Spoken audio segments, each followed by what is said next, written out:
Chapter 20. Selling Shirmax. In the late fall of 1998, I received a call from Stephen Reitman, one of the two brothers who run the Reitman organization, inviting me to join him for lunch. Now, to put this call into perspective, I should explain that Shirmax and Reitman's were fierce competitors and had been so for many years, not only competing as retailers locking horns in the marketplace for customers, but also competing for staff and real estate. Also, many years before that phone call, Stephen and I had been embroiled in a conflict and we had had no contact since. I will relate the circumstances of that conflict here because it brings an interesting dimension to what happened next. Many years ago, when we were a much smaller company, the idea of taking care of or empowering our staff was as foreign to me as the thought of speaking Japanese. Certainly, I had good relationships with some of our people, but we were struggling to survive from day to day, and we paid no attention to nurturing or taking care of our general population of employees. A chain of events occurred that caused all that to change. In 1978, when Laurie Lewin joined Shirmax, he came to us from a fashion retailer, MIA Fashions, that had just gone bankrupt. Laurie brought a number of people from MIA with him. At MIA, Laurie had had a very good merchandise manager whose name was Barbara Lyons Tremblay. We tried to persuade Barbara to join us as well, but she declined. She had had an offer from Reitman's and she felt it would look better on her CV in the future if she had worked for a large company like Reitman's rather than a small maternity retailer as Shirmax was at that time. So she accepted the Reitman's offer. I was disappointed, but I told her that if she ever decided to make a change, I would appreciate if she would call me first. She joined Reitman's and worked for them for several years. We had an ongoing friendly relationship during that period, partly because she had worked with many of the people who were now with Shirmax. In 1982, Barbara called me to say that she was ready to make a change and asked if we could talk. We did, and she joined Shirmax as merchandise manager for our maternity division. Very soon after Barbara joined us, I got a call from Stephen Reitman. This was interesting as I had never met or spoken to Stephen, so I had absolutely no relationship with him. He told me that he understood that I had hired Barbara. He congratulated me on the hire and let me know that she was very capable and he was sure she would do a good job for Shirmax. He wished me the best of luck. But then he went on to say that often when people leave a company to join another in the same business, they are tempted to take other employees with them. He asked me point blank not to approach any of his people and to make his wishes clearly known to Barbara. I responded, "Fair enough, Stephen. Thank you for your call." I spoke to Barbara, she understood the agreement, and that was that. A couple of years later, in 1984, Barbara came to me and said, "Max, there is a very good buyer at Reitman's, Rosalind Ross, who worked with me while I was there." She called to tell me she had decided to leave Reitman's and I would like to have her join us. I know about the arrangement you have with Stephen, but she is going to be leaving them anyways and it would be a shame to have her go elsewhere. I did not approach her. She called me. Under the circumstances, I would like to hire her. I told Barbara that I would have to clear it with Stephen first, but to go ahead and meet with Rosalind and to see if there was a basis for a mutually acceptable agreement. I also cautioned her to make it absolutely clear to Rosalind that we would not hire her until after I had cleared it with Stephen. Barbara met with Rosalind and they came to an understanding. Barbara then came to me and said, "Okay, Max, call Stephen." Barbara assured me that she had made a point of telling Rosalind that she should not discuss any of their conversation with anyone until I had cleared it. I called Stephen, but he was out of town, so I left a message asking him to call me back as soon as he returned. The next day, before Stephen could return my call, Rosalind, assuming I had already spoken to Stephen, went to him to acknowledge that she was leaving and joining Shirmax. Not surprisingly, Stephen called me almost immediately. He was incensed and all hell broke loose. I don't remember his exact words, but he said something to the effect of, "Max, you are not a man of your word. We had an agreement, and you went behind my back and hired one of my people. I promise you will pay dearly for this." I tried to break in on his tirade, but he wouldn't stop, and he continued with, "You have nothing to say that I want to hear," and he hung up on me. I was very upset. In fact, I was in great distress because Reitman's was a much larger company than Shirmax, and I knew that Reitman's had the wherewithal to do us great harm. I called him back several times, but he would not take my calls. Within days, Stephen hired away our entire store operations management team, including Ruth Asher, our VP of store operations. A short time later, we started getting calls from our people in the field telling us that Ruth, who was now VP of store operations for Reitman's, was planning a trip across Canada and that she wanted to meet with them. Having just lost most of our senior management team for store operations, we could not afford to lose anyone else. Harry Wilson, who was then our senior VP of operations, and I decided on a defensive maneuver. We orchestrated an emergency meeting at head office for all our key store and field managers. So when Ruth Asher took her trip, there were very few people she could meet with, and she came back empty-handed. But Stephen had made his point. I have not told this story to make Stephen wrong. We were both caught up in an unfortunate chain of events. I am telling it to credit Stephen with being the catalyst that moved us to create the culture we had at Shirmax. Because of that experience with Stephen, I came face to face with the fact that we had done very little to encourage loyalty and foster commitment from our employees, and I saw just how vulnerable we were. That experience was the wake-up call that inspired me to create a new culture at Shirmax, a culture that fostered fierce loyalty and commitment. Thank you, Stephen Reitman. I did not hear from Stephen again until he called and invited me to lunch in November 1998. At that lunch, our conversation went something like this. "Max, we are both in the same business, investing and competing in the same markets and duplicating costs. It would simplify life for both of us if Reitman's acquired Shirmax, so we would like to buy Shirmax." To which I responded, "That's interesting, Stephen, but Shirmax is not for sale." "Let's talk about that," he said. "It's not that I wouldn't consider selling," I replied, "but I don't believe the company is saleable today at the price I would want to get for it. I have a vision of taking this company to a point where it will have that value, but it's not there today. So today, Shirmax is not for sale." But he persisted. "What price are you thinking about? Give me the number." And I said, "No, Stephen, I won't put out my number because I cannot justify it today." We parted company and agreed that we would talk again another day. Stephen called me back a few days later and told me his brother Jeremy would like to talk with me. I agreed and we met. After a few pleasantries, Jeremy came right to the point.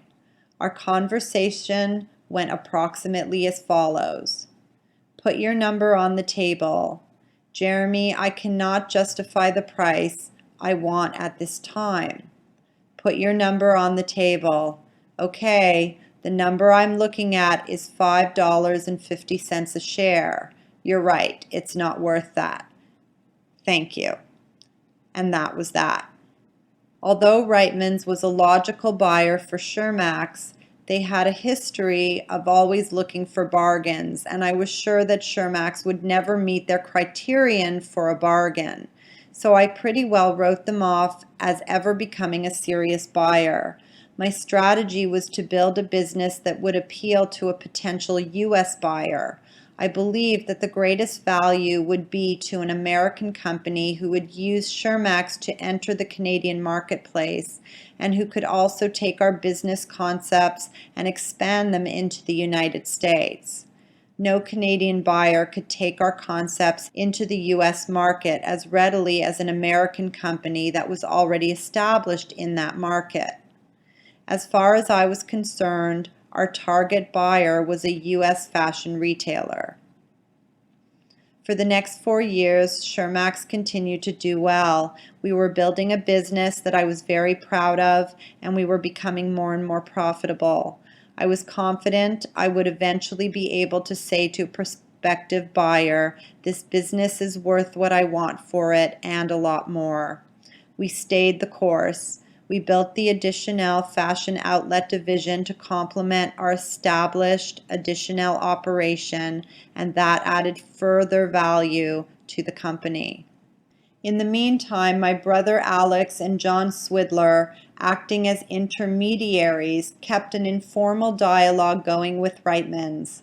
From time to time, the Reitman brothers reiterated their interest in acquiring Shirmax, but since I didn't believe that would ever happen, my focus remained on attracting an American buyer.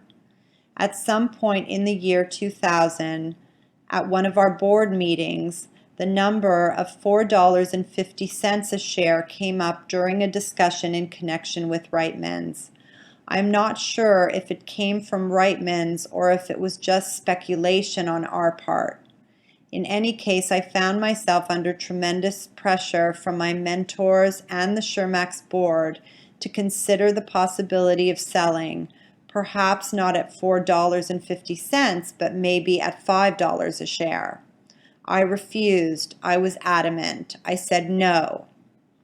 Even James Landry, my closest working associate and who had a huge influence on me, pressed me to consider the possibility of $5 a share. His reasoning was that even though it may have had the value I believed it had, it would be worth only what a buyer was prepared to pay when I was ready to sell. The old bird in a hand adage. I remember saying to him, "James, I promise you, when we're ready to sell, there will be a buyer at the price we want. The universe will deliver." You know, James, the universe always delivers for us.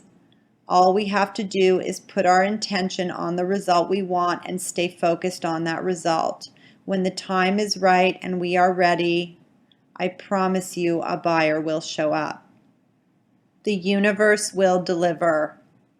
Anyone who knows me well has heard me use the phrase, "the universe will deliver."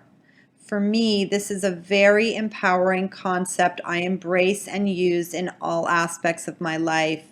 In fact, it is not just a belief, it is real for me that the universe will deliver to me any result I am looking for and stay focused on.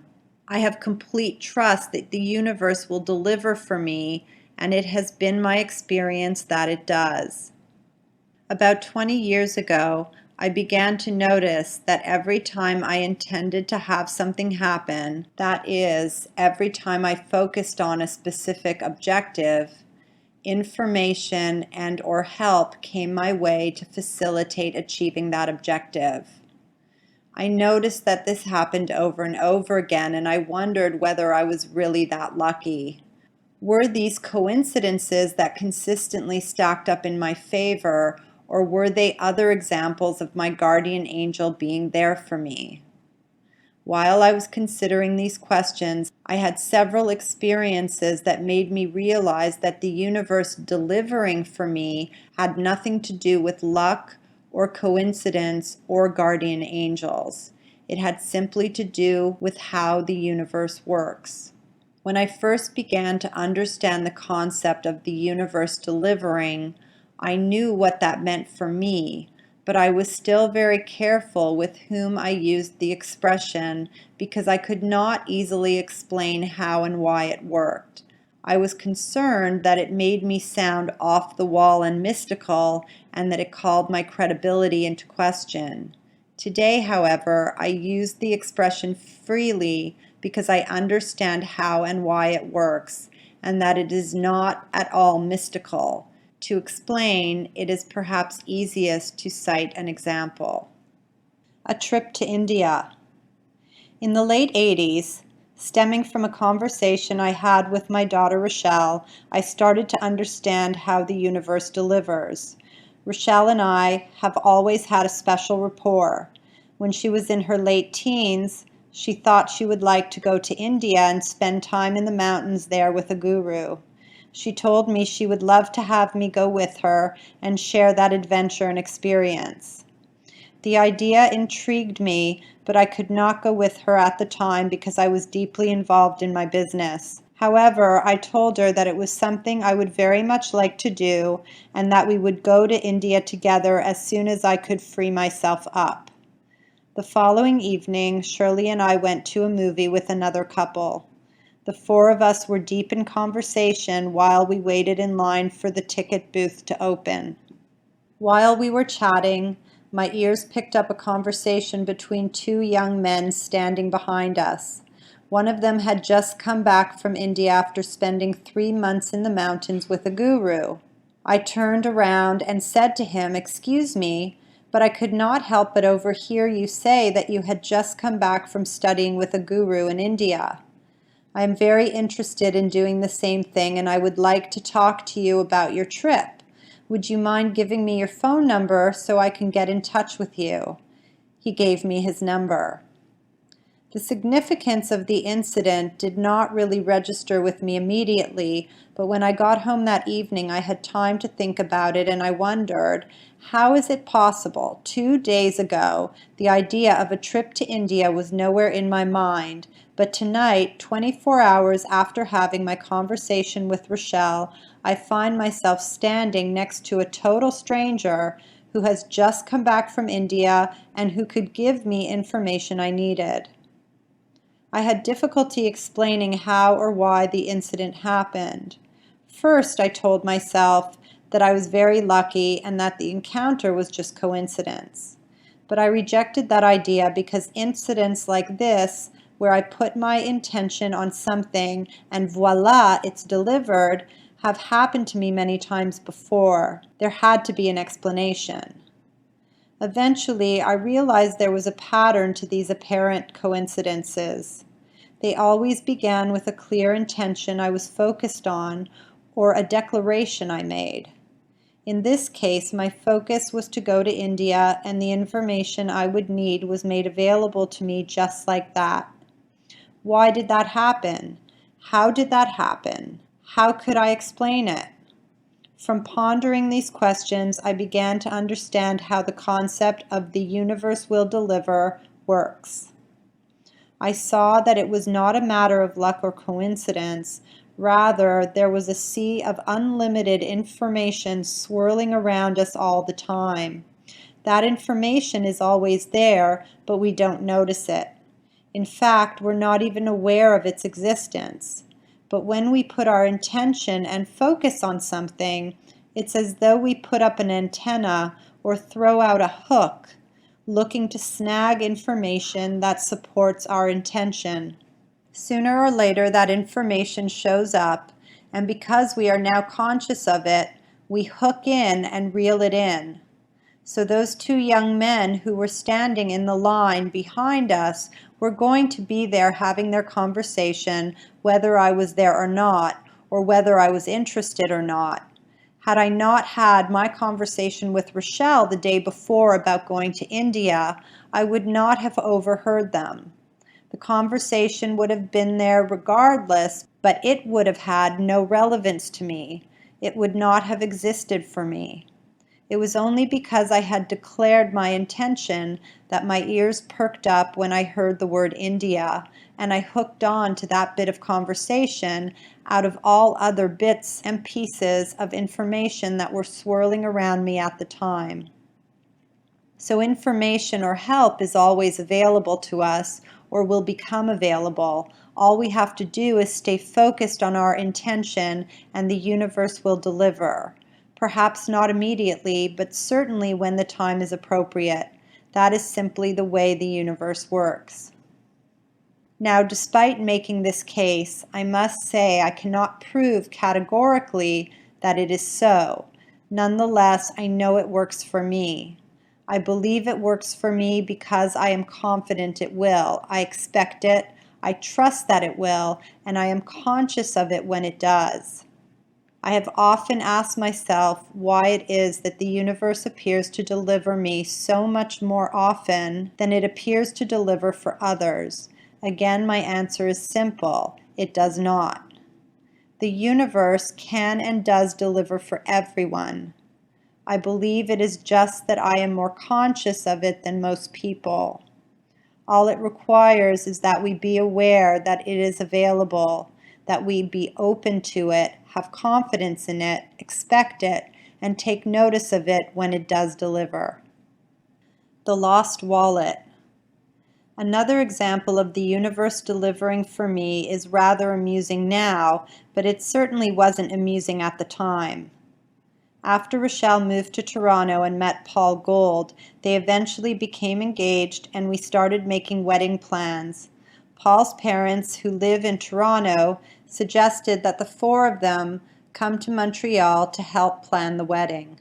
So one Saturday in the early spring, Rochelle, Paul, and his parents flew to Montreal for the weekend. We had a number of decisions to make, one of which was to choose a band for the reception. We had heard about a band playing at the Grey Rocks Hotel in the Laurentians, and we decided to drive up to hear them and to see if they would be suitable to hire for the wedding. I rented a van and the six of us drove up north. At the hotel, we had a couple of drinks, ate some nibbles, and listened to the band. When it was time to leave, I reached for my wallet to pay for the drinks, but it was missing. I looked everywhere, but my wallet was nowhere to be found. It was gone. Understandably, everyone was upset. Anyhow, we drove back to Montreal. I took Paul and his parents to their hotel, and the rest of us came home and went to bed. What I refer to as my wallet was actually a credit card case which contained my driver's license, my Medicare card, and all of my credit cards. That wallet was crucial to my day-to-day functioning. It just didn't make sense to me that I would lose something as important as my credit card wallet. It really bothered me and I couldn't sleep. I got up around 5 in the morning and I started to play back the day before in my mind. I remembered that just before we got onto the autoroute on our way up north, I had stopped for gas and had paid for it with my credit card. Obviously, I had had my wallet in the car. I didn't get out of the car when we gassed up, so I could not have left it at the gas station. What could have happened? Then I remembered that while we were on the autoroute, the passengers in the back of the van were cold because they were a long way from the heater, and I turned the heat up to high in order to get the heat back to them. However, I was sitting right in front of the vent and I was very warm, so I pulled over onto the shoulder, got out, and took off my jacket. The only thing that made sense to me was that my credit card wallet must have fallen out of my jacket pocket when I took it off. I woke Shirley and said, "Come with me." "Where? It's 6:30 in the morning. What are you doing?" "We're going to get my wallet." "What are you talking about? You're going to get your wallet." "My wallet is somewhere on the autoroute and we're going to get it." Shirley just looked at me and shook her head. We threw on some clothes, got into the car, and backed out of the garage. As soon as we got onto the driveway, I realized that there had been a light snowfall overnight. At that point, I began to take stock of the situation. Number one, I had no idea where on the 90-kilometer of the auto route I had stopped to take off my jacket. Number two, even if I had dropped my wallet, as I reasoned, it would now be covered with snow. So how was I going to find it? Talk about finding a needle in a haystack. Meanwhile, Shirley was giving me static. Where are we going? This is nuts. You're out of your mind. But it didn't work for me that I should lose such a valuable object and do nothing about it. That was just not an option. We drove for about 30 kilometers on the auto route, and I said, "This looks like as good a place as any where I could have stopped to take off my jacket." I pulled over onto the shoulder and said to Shirley, "You walk south, I'll go north, and we'll see if we spot anything." I got out and took maybe 30 steps and saw something like a gold light shining up from under the snow. I bent down and brushed away the snow, and there was my wallet. Evidently, when I dropped it, it landed fully open with my gold Visa card on top, and that was what I saw shining through the snow. I picked up the wallet and started back to the car. What a feeling of relief and delight. I motioned for Shirley to come back, and I said to her, "Here's my wallet." Shirley said, "You've got to be kidding. Where did you find it?" I was going to play this for all it was worth, so I answered, "Where do you think? Exactly where I expected to find it." Before we could get back into the car to drive away, a police car pulled up. "What are you doing here? Is there a problem?" "I came to find my wallet," which I showed him in my hand. He looked at me, shook his head, and said, "I don't even want to go there. Would you just drive your car away, please?" For me, there is a simple explanation. Because I believed that the universe would deliver for me, I went back and found my wallet. Without that belief or faith, I would have stayed in bed and would never have seen my wallet again. So referring back to my conversation with James, when I refused to consider $5 a share, I said no because I could see that my vision for where I wanted to take the company was becoming a reality, and I had a new number in mind. I believed that when we were ready to sell, the universe would deliver a buyer who would pay that price, and that's what I stayed focused on.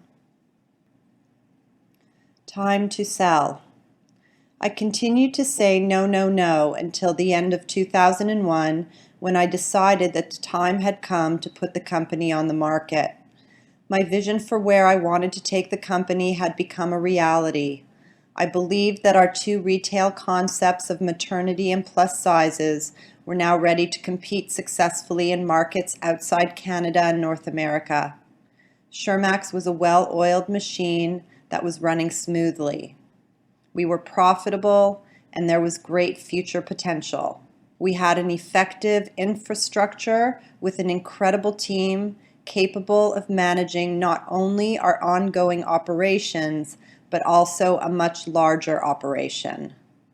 I was confident that a U.S. company could come into Canada, buy Shirmax, and leave the Canadian operation intact. The new owners would not have to worry about running Shirmax, and if they were prepared to implement our strategies for growing the business in the United States, it would greatly enhance the value for them. I believed this was a winning formula for a U.S. buyer. We approached Bear Stearns, a prominent U.S. investment banker, and gave them a mandate to market Shirmax. A sobering experience. In all my years in business, one of the things I have been most proud of is the personal relationships I've had with so many people, both inside and outside of Shirmax, and that I have been able to retain many of those relationships even after the business relationship ended. I felt sure there were very few people who harbored any ill feelings towards me or the company. I guess believing that served me well. But the universe has a way of bringing us down to earth. While we were involved in the process of selling Shirmax, I had a sobering experience that brought me down to earth with a crash. After a series of coincidences, I got in touch with an old friend, Mickey Ross, who I had not seen for nearly 25 years. Mickey went all the way back to the very beginning when I started in business. He owned the company that did our window dressing in our very first store. But the window dressing part was really incidental to the fact that Mickey became a very good friend to Shirley and me, and to most of my family. In fact, he always said he felt the same about my father as he felt about his own. For him, the relationship was not about making money, it was about friendship. For example, one evening when he and 3 of his employees were dressing our windows and store interior, we all worked until after 10 o'clock. Mickey then took everyone, including Shirley, Jack, and me, out for a Chinese dinner, which must have cost him $80 at the time, even though he was paid only $25 for the work he had done that evening. In retrospect, I'm sure there was nothing I could have asked of Mickey that he would not have done for me. As our business grew and we became a national chain, Mickey also grew his business nationally to accommodate our growth. In that context, our affiliation and our friendship spanned over 20 years. However, our business relationship eventually came to an end, and with it came the end of our friendship. With the passage of time, I had only a very dim recollection of how our association ended. I knew that Shirmax had grown to the point where it made sense for us to bring our window dressing in-house. We were spread across the country, and it was cheaper and more effective to have our own window dressing staff. I assumed that our business relationship just came to an end and that we simply went our separate ways and so lost touch with each other. Anyhow, I was thrilled when we made contact again, and I invited Mickey and his companion to brunch at our home with Shirley and me and Betty and Jack. Mickey said he would get back to me, which he did the next day.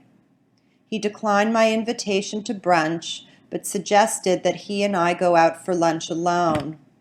The reason he gave me was that the women did not know each other, and in the circumstances, his friend might find it a little awkward when the rest of us were trying to catch up. That made sense to me, so I agreed to meet him for lunch. I was delighted to see Mickey again after such a long time.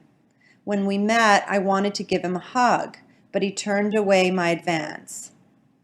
I was a little taken aback, but anyway, we sat down and started talking. Instead of reminiscing about the good old days, Mickey proceeded to tell me there were some people from his past who had done him wrong. He was waiting to meet them in the hereafter to give them a piece of his mind.